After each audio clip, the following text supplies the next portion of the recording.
Hay una zona de matidez única, normal del corazón, y los grandes vasos de forma rectangular. Incluye el cuarto interfaz intercostal, de la línea parasternal izquierda hasta la línea neoclavicular. El punto de máximo impulso está por fuera de esa zona. Acá vemos, el punto está fuera de la zona de matidez, pero cuando crece el corazón, por ejemplo, con un gran derrame pericárdico, el punto puede estar dentro de la matidez que va hacia afuera, ¿ve? Y nos puede servir para diagnosticar un derrame pericárdico masivo. También nos puede servir la percusión para diagnosticar una dextrocardia, pero estamos cada vez usando menos esta técnica de percusión. Para la ocultación dividimos las áreas de ocultación: área aórtica, pulmonar, cuspidia y mitral.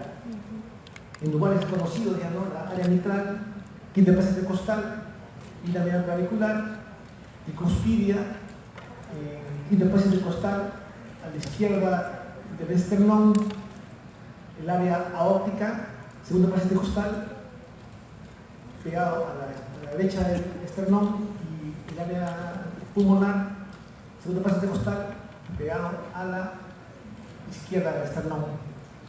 Son las áreas. El primer tono cardíaco, que está dado por el cierre de las válvulas auriculoventriculares, se cierran y se produce ese sonido. El primer ruido cardíaco.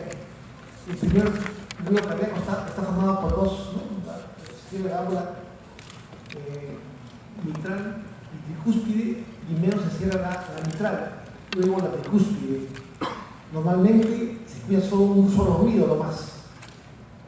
No hay desdoblamiento en este caso, solo se escucha un ruido, pero podemos escuchar el desdoblamiento cuando hay un bloqueo completo de la rama derecha del haz de His.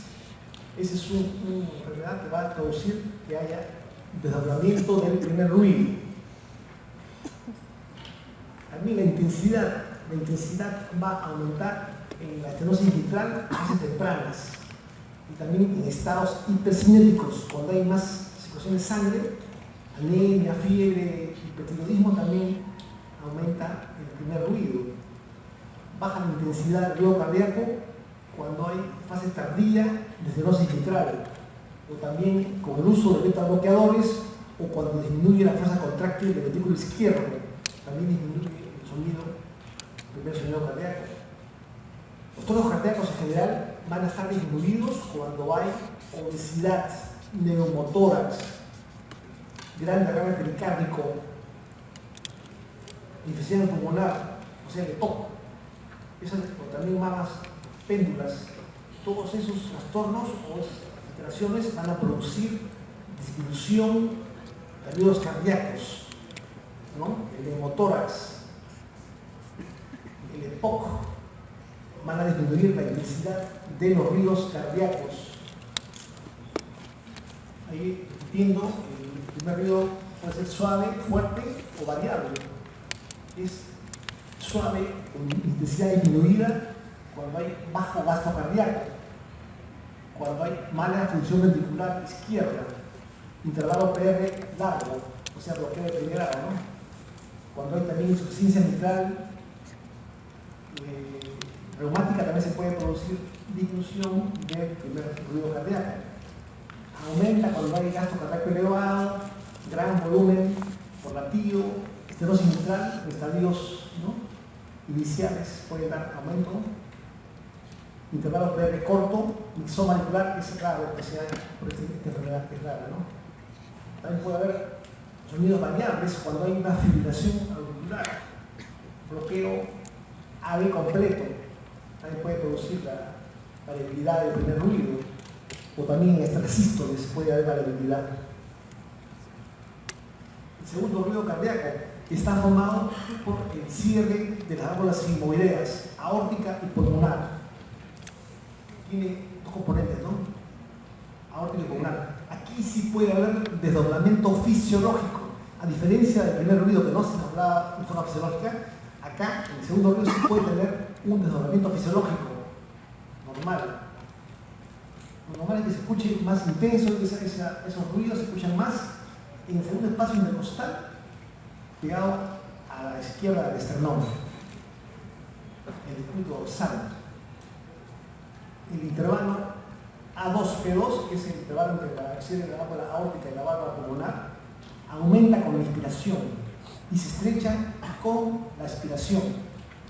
Eso es normal, aumenta con la inspiración y crece con la expiración.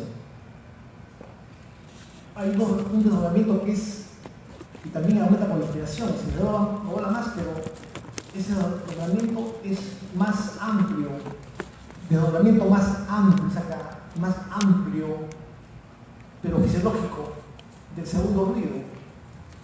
Se amplía el desdoblamiento del segundo ruido y eso es secundario a aumento de la presión pulmonar. Indica hipertensión pulmonar, ese es el trastorno. ¿Ven?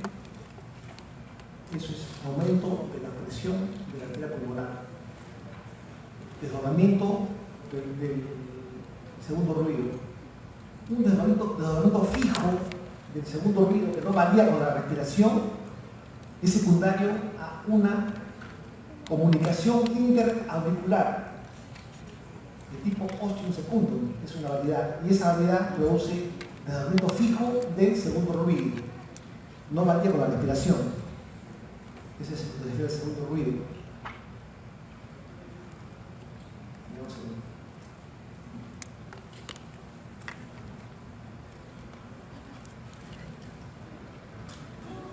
Hay también el cuarto y tercer ruido cardíaco. Cuarto y tercero. Hay también ruidos sistólicos y ruidos diastólicos. Los ruidos sistólicos, por ejemplo, son los clics de eyección.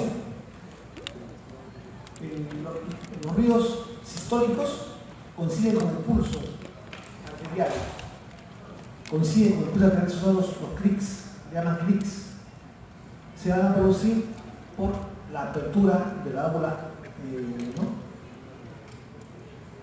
La válvula aórtica. La apertura, y eso da un clic. Se va a producir eso, por ejemplo, cuando hay una estenosis aórtica.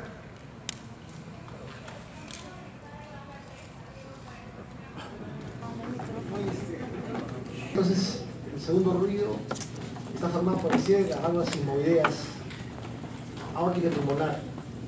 Y en este caso, sí hay un desdoblamiento fisiológico normal. Y se oyen los componentes a nivel del segundo espacio intercostal, a nivel intercostal izquierdo, a nivel junto al esternón, el circuito dorsal. El intervalo A2P2 va a aumentar con la inspiración. Aumenta con la inspiración y se estrecha con la expiración. Hay un desdoblamiento que se produce, que es fisiológico, que aumenta con la inspiración, pero aumenta más de lo normal. Y eso puede ser secundario a aumento de la presión de la arteria pulmonar, hipertensión pulmonar, indica eso. Hay un desdoblamiento fijo del segundo ruido, que no se modifica con la respiración, y ese desdoblamiento es secundario a la comunicación interauricular de tipo ostium secundum. Eso es lo que decía también ¿no? Hay también un desdoblamiento paradójico. ¿Qué cosa quiere decir? Que primero se va a cerrar la válvula pulmonar y luego la aórtica. Ese es paradójico. Y eso se produce cuando hay bloqueo de rama izquierda del haz de His. Esterosis aórtica grave, no se cierra la aorta, se demora en cerrarse la válvula aórtica, entonces al demorarse hay un desdoblamiento que se llama paradójico. Primero se cierra la válvula pulmonar, luego la aórtica. También se puede producir cuando hay una miocardiopatía obstructiva hipertrófica, también puede dar eso, ¿no? Normalmente el segundo ruido, el componente aórtico, es más intenso que el pulmonar, eso es normal. Y eso se escucha a nivel de todo el corazón, el pericordio. Se escucha eso, es normal. cuando escuchamos el segundo ruido más intenso que el primero, o escucho el segundo ruido a nivel del ápex, por ejemplo, donde no se escucha, y es intenso, igual que tan intenso como el componente aórtico, eso indica que hay aumento de la presión de la arteria pulmonar. Por eso suena más fuerte el segundo ruido. El componente P2 del segundo ruido suena más fuerte, y eso indica hipertensión de la arteria pulmonar. También se puede palpar también un impulso ahí, en el segundo espacio intercostal, en el área pulmonar, también puede haber un impulso. Eso indica hipertensión pulmonar. También la intensidad del segundo ruido está disminuido cuando hay estenosis de la arteria aórtica o de la arteria pulmonar.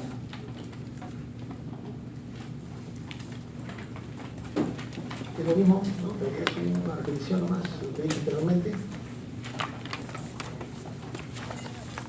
Lo que le decía, los ruidos eyectivos sistólicos.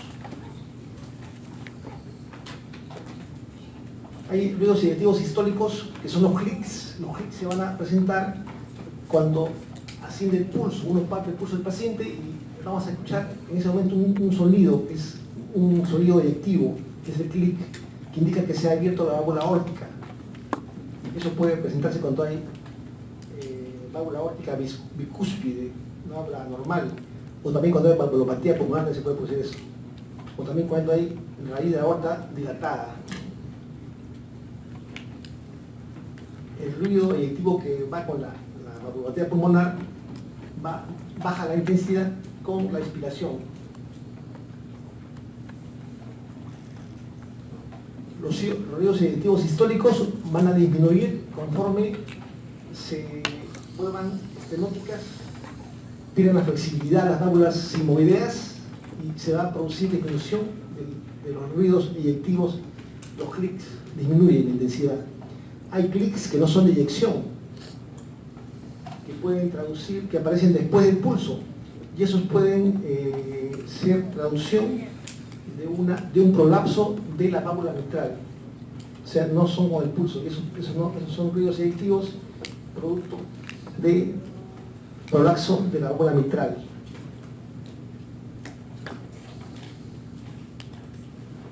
Ahora, hay también ruidos diastólicos. Ruidos diastólicos es el chasquido de apertura, de la válvula mitral. Eso se va a presentar cuando hay estenosis mitral. Se produce un chasquido, se produce ahí de apertura.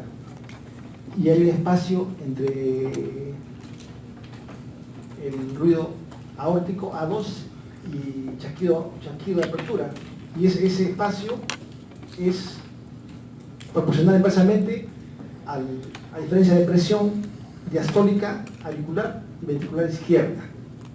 Ese chasquido de apertura es un ruido agregado en la diástole que se va a producir en caso de estenosis mitral. La intensidad de S1 y chasquido de apertura disminuye con la calcificación y rigidez de la válvula mitral en su velo anterior.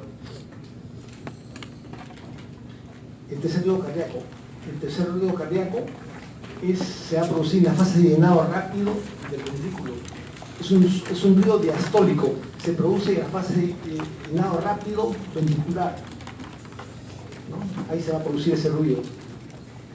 Ese ruido puede ser normal en niños, adolescentes, adultos jóvenes, se puede producir ese ruido.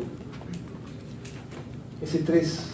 S4, el cuarto ruido cardíaco, no se presenta de forma fisiológica. Fíjense qué interesante. El tercero sí se puede presentar, pero el cuarto no. El tercero sí puede ver en niños, puede ver en adolescentes, también se puede ver también a veces en gestantes, en algunos casos, pero no se va a ver en adultos mayores. Ya uno piensa en patología, ¿no? En adultos mayores se puede pensar que hay insuficiencia ventricular izquierda, por ejemplo, ¿no? Eso no puede traducir el C3. Es un sonido grave que se va a escuchar mejor con la campana del estetoscopio.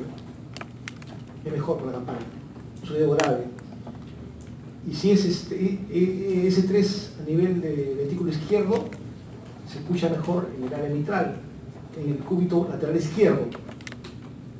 Y si es S3 derecho, se escucha en el área mitral, el quinto espacio intercostal, a la izquierda del esternón. Esa es la ubicación de ese ruido, ¿no?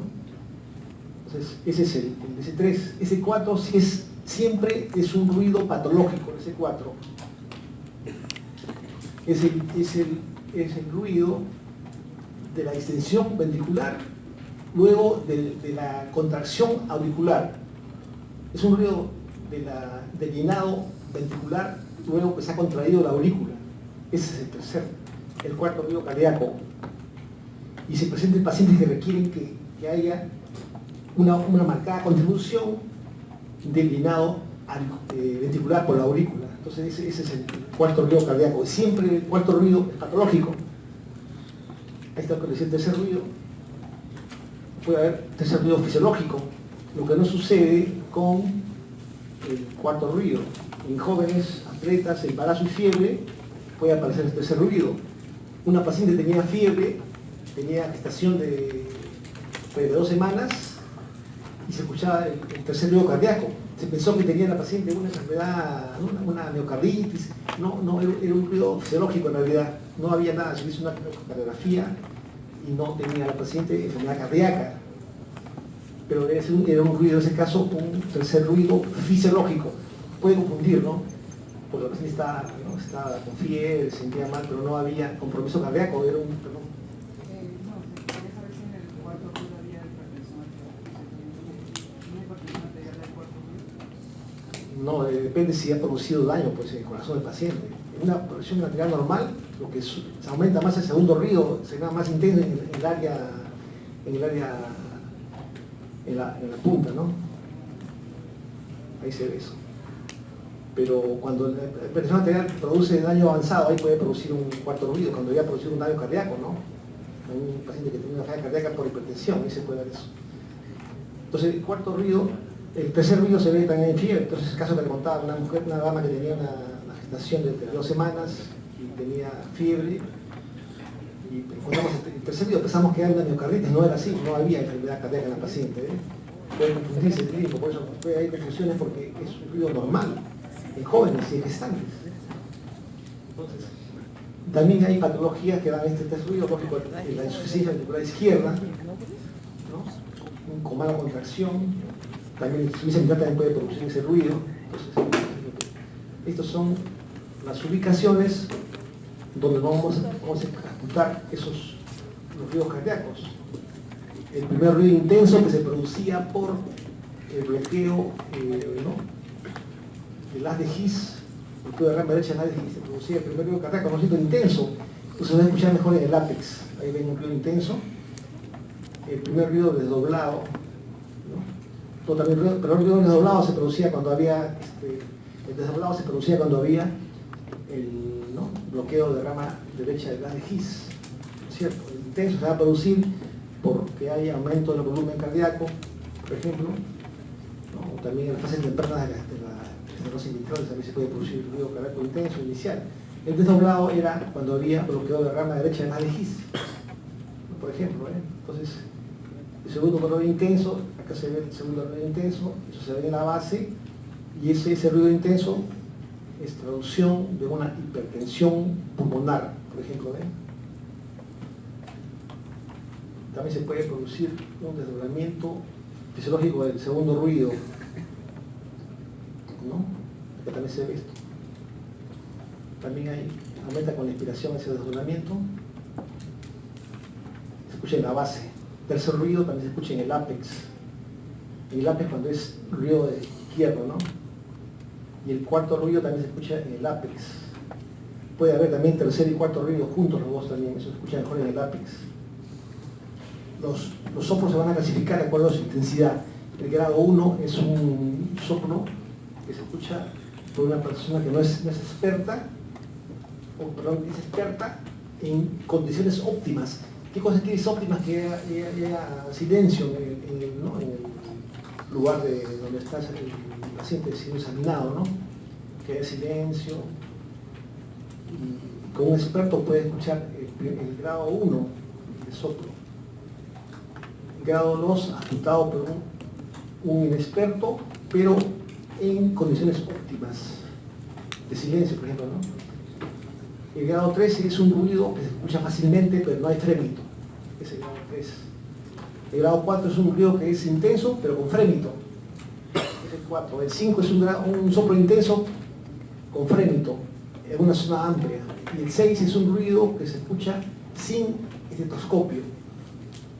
Se escucha a la distancia. Los ruidos que escuchamos sin estetoscopio generalmente son los clics metálicos de las válvulas protésicas. Ustedes van a ver cuando vean su paciente que tiene prótesis valvular mitral, aórtica, pueden escuchar a la distancia el clic protésico en el paciente. Eso sí vemos, pero soplos de esa intensidad que 6 que tengan también explotación pero sin estetoscopio no es común ver eso, no es común verlo.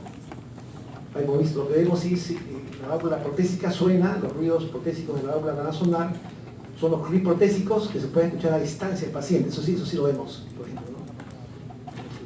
Pero ruidos de soplos que son así es difícil ver eso, ¿no? En realidad. Soplos pueden ser de varios tipos. Soplos protosistólicos, mesosistólicos o también telesistólicos, tardíos, u holosistólicos. La insuficiencia mitral aguda puede producir un soplo protosistólico. Cuando se cae una persona de una altura, se cae parado, así de que cae parado en un segundo piso, cae parado, se le puede romper la válvula mitral, ¿no? Puede haber alteración ahí, ¿no? O por un accidente, o también por una infección, que tiene infección de la válvula, un miocardio lateral que le destruye al paciente de la válvula mitral, se le destruye y puede producir, por supuesto, un soplo protosistólico, ¿no? Decreciente, ¿no? Por una insuficiencia mitral aguda, puede producir, sobre todo esa insuficiencia mitral aguda, por ejemplo, infecciosa, ¿no? De algún tipo, ¿no? También isquémica también puede haber. Entonces la falla también tricuspidia aguda también puede producir soplo protosistólico de algún tipo. El mesosistólico es el soplo de la estenosis aórtica, un soplo que es el soplo de la suficiencia sistólico de estenosis aórtica, tiene soplo en diamante, ¿no? Se puede producir el soplo característico de la estenosis aórtica, el soplo sistólico, mesosistólico. También puede haber soplos mesosistólicos grado 1, grado 2, sin síntomas en jóvenes, en niños, y eso, si no hay síntomas, no hay frémito, no hay soplo muy pequeño, grado 1, a veces grado 2, es normal en niños. Eso se llama soplo funcional o soplo inocente. Sin síntomas, sin frémito, un soplo muy leve, grado 1 o 2, a veces no requiere evaluación adicional cardiológica de este tipo, ¿no? Entonces fíjese eso. Se escucha en el borde esternal izquierdo, en la gestación, tirotoxicosis, anemia en niños, y eso es normal y no requiere otros exámenes. Cuando el soplo sistólico es tardío, se puede pensar en una insuficiencia mitral secundaria a un prolapso de la válvula mitral. Es un tip, ¿no? O sea, también puede aparecer, pero es un soplo tardío. Cuando es soplo mesosistólico pequeño de grado 1, puede ser un soplo funcional. Cuando el soplo es temprano, protosistólico, se puede pensar en una insuficiencia mitral aguda. Los soplos sistólicos es el soplo en toda la sístole, y eso se va a producir cuando hay insuficiencia mitral crónica, ¿no? O tricopía crónica. Otra vez se puede producir cuando hay una comunicación entre el ventrículo izquierdo y derecho, una comunicación membranosa sin hipertensión pulmonar. Entonces también se puede producir ese tipo de soplo holosistólico. El soplo de insuficiencia mitral se oye mejor sobre el látex, y el tricopío se escucha mejor en el borde esternal izquierdo. Y la comunicación interventricular se va a escuchar en el borde esternal izquierdo, pero en la parte media de ese borde. Hay varias causas de tricopía, primaria o secundaria, ¿no? Como figura ahí. Eso es lo mismo que hemos hecho en los soplos de emisión. Es un resumen de eso. Los diastólicos, soplos diastólicos, no hay benignos, no hay funcionales, son indica alguna cardiopatía. Así como el tercer ruido puede ser fisiológico y el cuarto no, los ruidos sistólicos pueden ser funcionales y los ruidos diastólicos no. ¿Comprenden? Eso es importante conocerlo. Por eso cuando hay sospecha de endocarditis, uno busca soplos diastólicos, porque sabemos que esos soplos son patológicos. Porque si hay fiebre en un paciente y tiene soplo, puede ser un soplo funcional y no patológico, de grado 1 o 2 por la fiebre. Pero si hay soplo diastólico, ya se indica una cuestión ya estructural, y eso va a favor de una endocarditis. Por ejemplo, entonces si uno busca en el paciente que tiene probable endocarditis, buscamos soplos diastólicos. También puede haber compromiso también sistólico, por supuesto, pero eso uno va buscando a ver si encuentra esos soplos, en estos casos, soplos diastólicos, que siempre son patológicos. La insuficiencia aórtica crónica puede producir ese soplo, ¿no? Un soplo decreciente, agudo, protodiastólico o mesodiastólico. Entonces esa es la insuficiencia aórtica crónica, puede producir este soplo diastólico.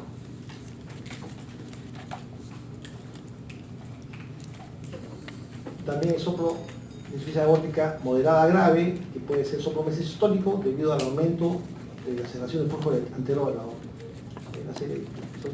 Eso en forma general. Hay también soplo, como decía, protodiastólico, que se da en insuficiencia aórtica, ¿no? También hay insuficiencia aórtica o pulmonar, van a dar un soplo protodiastólico. La insuficiencia aórtica puede ser valvular, por dilatación del anillo valvular, o ensanchamiento de las comisuras. Tres tipos hay ahí, ¿no? El valvular puede ser congénito, endocarditis, prolapso u otros. Entonces es insuficiencia aórtica. Y la pulmonar puede ser valvular, por endocarditis, ¿no? Por ejemplo, posvalvulotomía, también puede haber congénita por aislamiento, aislada, ¿no? Asociada a FALOP, por ejemplo. Hay soplo también, perdón, hay soplo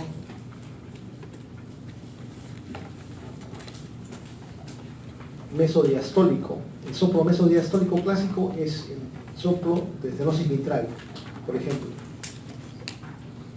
También se puede producir un soplo en caso de miocarditis reumática, que es el soplo de Cady-Coombs, que también indica lesión mitral de los pacientes.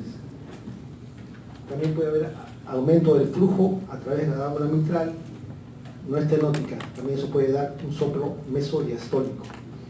También el soplo tricuspidio, que se produce por estenosis tricuspidia, o también por aumento del flujo a través de la válvula tricuspidia. Por ejemplo, en el CIA también puede haber un soplo de tipo diastólico. También puede haber soplo diastólico cuando hay tumor auricular izquierdo y derecho, eso lo llaman mixomas. También puede dar lugar a un soplo tricuspidio mesodiastólico. Esta es la ubicación, miren, esta es la estenosis aórtica, es la ubicación donde se va a escultar eso, ¿no? Escultamos ese soplo a nivel de la área aórtica, ¿no? Esta es la área aórtica, vamos a escuchar este soplo. El soplo sistólico, le dicen el diamante, ¿no? Se produce después del primer ruido, el inicio del soplo, y termina antes del segundo ruido. Soplo mesosistólico.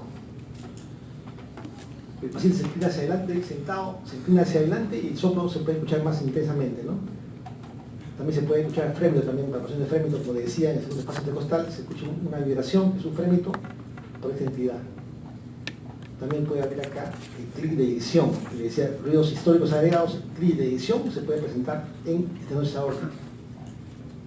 También el soplo de insuficiencia aórtica, que es un soplo diastólico. Soplo diastólico, acá está, perdón, soplo diastólico de la insuficiencia aórtica, ¿no? Estenosis mitral, clásicamente, el soplo diastólico tipo retumbo, le dicen eso, ¿no? Y hay un sentido de apertura acá, ¿no? Que se escucha en el ápex, ese soplo, ¿no? Se escucha en el ápex, se escucha en el ápex del paciente, y se escucha mejor el ruido cuando el paciente está en el decúbito lateral izquierdo, ¿no? Esa es la... Se debe escuchar ahí, tipo retumbo, se escucha mejor con la campana, no se escucha mejor ese soplo de la estenosis mitral. Mitral. y de insuficiencia mitral se escucha también el soplo. Puede ser un soplo pansistólico apical, y eso se ve, ahí estamos viendo ahí la gráfica del soplo de la insuficiencia mitral. También se escucha en el ápex ese soplo, puede también acompañado de C3, también C3, también puede haber ahí C3. Entonces, también puede haber casos en los cuales hay un clic sistólico que es secundario a prolapso de la válvula mitral. Es una visión general de los soplos en realidad, una guía, pero ustedes tienen que practicarlo, tienen que estar siempre comenzando siempre por las áreas que les he dicho. En cada área escuchamos el primer y segundo ruido, y después qué cosa hay entre los ruidos. Eso quiere decir la sístole. Después del segundo ruido viene la diástole, y uno ubica ahí si hay algún ruido agregado, ¿no? Así vamos viendo la ubicación. Sabemos si es la sístole con el pulso carotídeo del paciente. Uno pone el pulso carotídeo, palpa, va escuchando, y si coincide el latido, el soplo con el latido, es un soplo sistólico. Esa es la forma que uno debe escuchar. Y siempre primero, segundo ruido, cómo están los ruidos, si hay tercero, cuarto, después la sístole, después la diástole, en ese orden. Así vamos a escucharlo. Vamos cambiando las áreas de la escuchación, escuchando y también palpando, porque también puede haber, como le dije, también puede haber un frémito, sobre todo en el área aórtica puede haber un frémito ahí. Entonces uno va palpando, va escuchando, de acuerdo a la intensidad de los ruidos, siempre escuchar con la campana o también con el diafragma. Los ruidos graves se escuchan mejor con la campana, los ruidos que no son graves se van a escuchar con la membrana del estetoscopio. Entonces esa es más o menos la forma de escuchar eso, en un ambiente que sin ruido, ¿no? Un ambiente sin ruido. Vemos también la irradiación, los soplos que son de la válvula mitral se van a escuchar mejor en el cúbito lateral izquierdo, y los que son de válvula aórtica se van a escuchar mejor con el paciente sentado con el tronco hacia adelante, se puede escuchar mejor en el área aórtica, y los soplos de válvula mitral se escuchan mejor con el paciente en el cúbito. También se ve la irradiación. Cuando hay soplos irradiados hacia el cuello, uno puede pensar que se trata de una enfermedad aórtica. A veces hay soplos que uno no puede diferenciar, pero si el soplo se irradia hacia el cuello, uno piensa enfermedad aórtica. Si se irradia la axila, pensamos que es enfermedad mitral, por ejemplo. Eso nos puede ayudar también.